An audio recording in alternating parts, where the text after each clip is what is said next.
किशोर दादा कसल्या टेन्शन मध्ये डोक्याला हात लावून बसलायचा? काय सांगू मित्रा तुला, कुठलंही काम करू दे प्रत्येक कामात मला अपयश येतंय. आणि घरी गेलोय की बायकोशी भांडण होतंय. त्या बिचारीशी मला भांडायचं नसतं रे, पण काहीतरी कारण निघतंय आणि भांडण होतंय. मला तर ना या सगळ्याचा वैताग आलाय.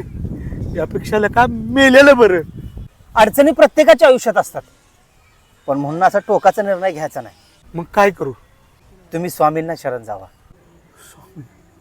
चालते, पण कुठं जाऊ बाबा?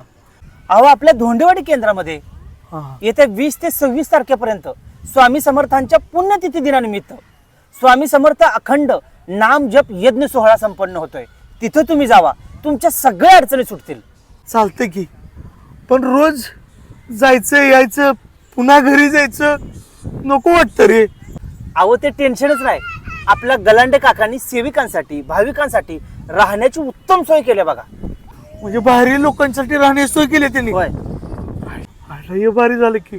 अरे मी काकांचं नाव ऐकूनच होतो. जातो जातो. आणि आजच नाव नोंदणी करा. हो, आजच नाव नोंदणी करतो. श्री स्वामी समर्थ. जय जय स्वामी समर्थ.